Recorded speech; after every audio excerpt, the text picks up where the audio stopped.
Welcome back. June 21st, 2021. If one were to think of the word or phrase of the year for this year, it's increasingly clear to me that it won't be COVID, though it could possibly or plausibly be Wuhan. We can come back to that. My candidate, though, is the phrase critical race theory, also known as CRT. The left is saying it's a right-wing or conservative invention or fantasy or boogeyman that doesn't exist, or it's something the right or conservatives use as a cover to not teach about slavery and its legacy in America. First of all, however, it is absurd to think that of the right or conservatives. We who have been trying to teach about the disconnect between our founding and the Declaration of Independence and what was ultimately settled in the Civil War. It's popular, of course, for every Republican to say he or she comes from the party of Abraham Lincoln. Less understood, perhaps, is why it is said and why it is important, why Lincoln was Lincoln, and why the Republican Party came into being in the first place. For to understand Lincoln's argument is to understand the Declaration of Independence, and not just to understand it, but, and this is the ugly key of American history, to understand that unless the Declaration of Independence was worth something, had value, there really is no singly organic document to point to in guaranteeing, much less securing any kind of civil rights. It was for this reason anti-slavery and civil rights activists, from Frederick Douglass to Martin Luther King Jr., would cite to it again and again. Why is that the ugly fact of American history? Because of everything that descends from it. Starting that if you want to perpetuate the ugliness or failings of this country, you must scrub or denounce the inherent, if not foundational, corrections and correctives and solutions to those failings that were inherent in our very founding. In other words, if you want America to be seen as low or down or full of fault or never that great, you scrub or denounce those things that changed the reasons and the facts for those failings. We can't focus on our elimination of slavery. After all, we must focus on its fact and its legacy.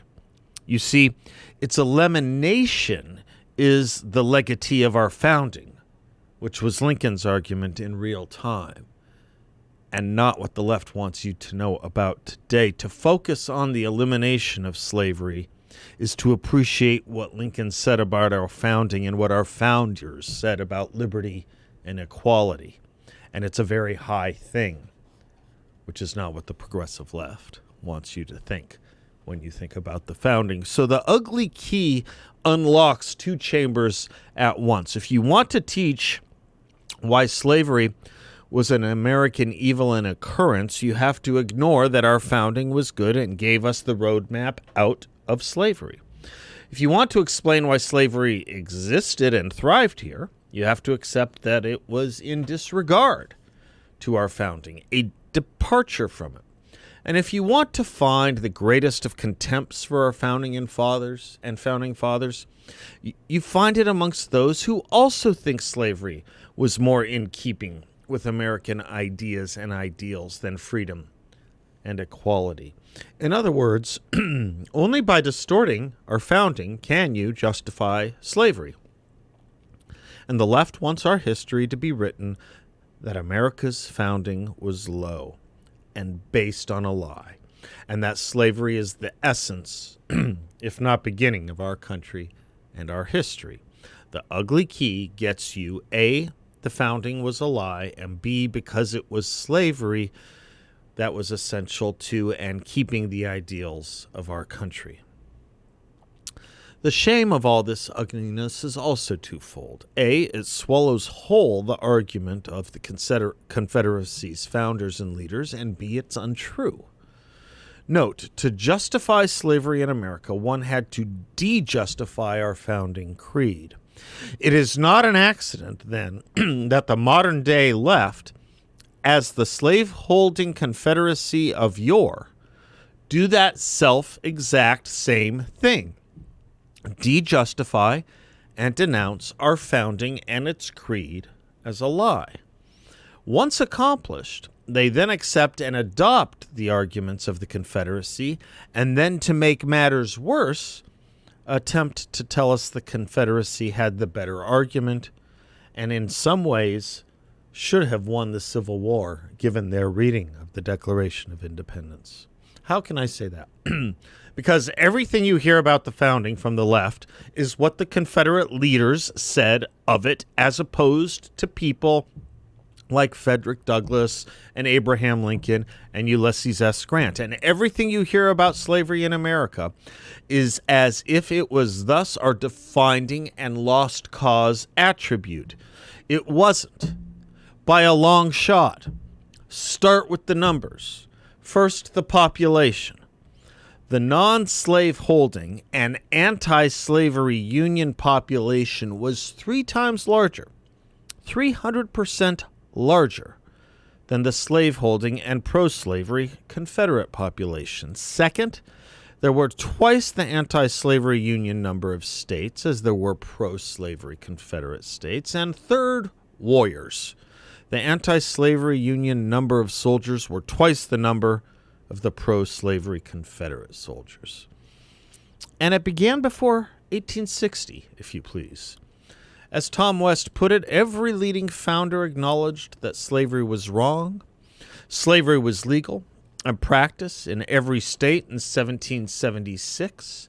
But by the end of the founding era, more than 100,000 slaves had been freed by the outlawing of slavery in 7 of the original 13 states and by individual acts of manumission, especially in the South. Most important, the ground for the eventual total abolition of all slavery was laid in establishment of the equality principle at the center of the American polity put there by Jefferson, Madison, Franklin, Hamilton, Adams, Washington, and other leading founders.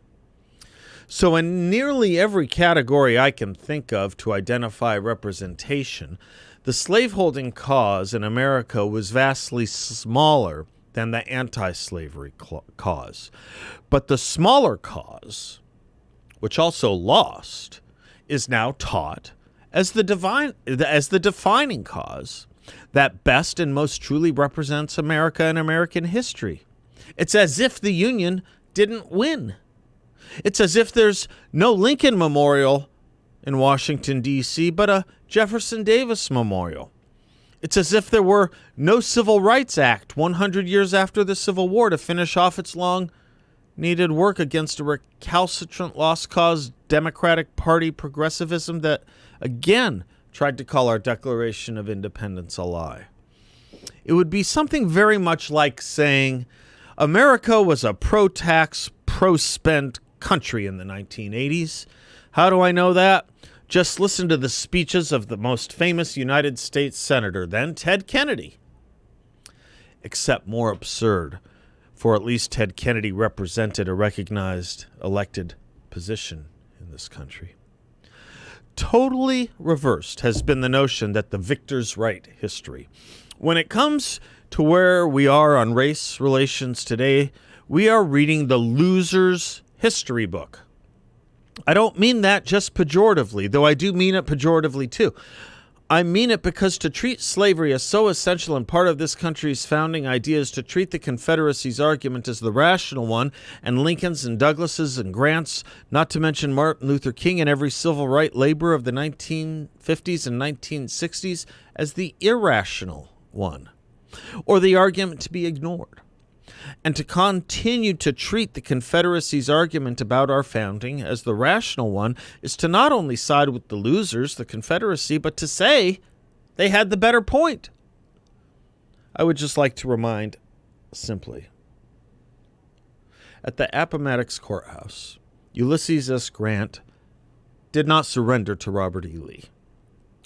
And Robert E. Lee did not say to his troops, as Ulysses S. Grant said to his, "The war is over.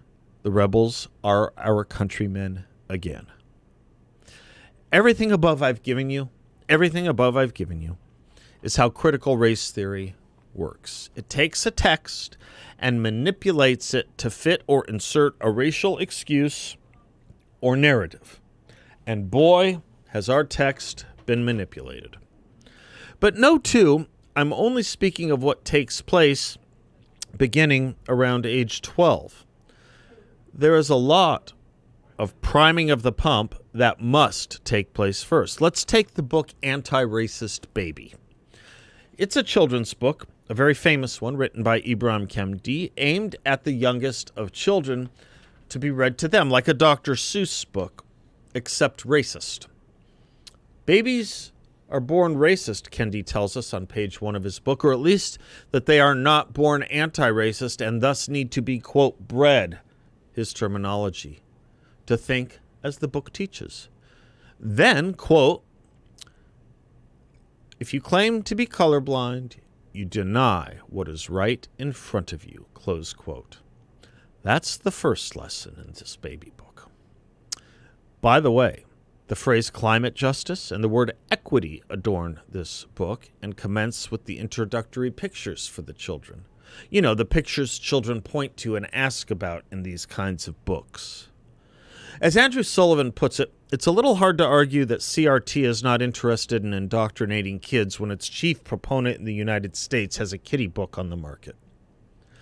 Andrew Sullivan goes on, the goal of education of children this young is to cement the notion at the most formative age that America is at its core an oppressive racist system uniquely designed to exploit, harm, abuse, and even kill the non-white. This can be conveyed in easy terms by training kids to see themselves first and foremost as racial avatars and by inculcating in them a sense of their destiny as members of the oppressed or oppressor class in the zero-sum struggle for power that is American society in 2021. Similarly, with critical race theory, impenetrable academic discourse at the elite level is translated to child-friendly truisms with the same aim, to change behavior. And so the notion that the most important thing about a child is that she is white, and this makes her part of an oppressive system purposely designed to hurt her new friend who is black, is how this comes out in actual real-life scenarios. And she has to account for her indelible whiteness. Critical race theory also has its own words and values, and they're instilled from the beginning. New language, racism, systems, intersectionality, oppression, hegemony, whiteness, privilege, cisgender, and doing the work, as Dr. Jill Biden would say. We can teach children they are children and human, and from those categories flow an entire river of responsibilities, benefits, rights, expectations, dreams, and privileges. Or we can teach children they are nothing more nor less than their race, and thus cannot be or achieve anything more nor less than their race, or anything more or less than their race dictates. There was a word for that second thing once upon a time. It was called apartheid. There was another word for it, Jim Crow.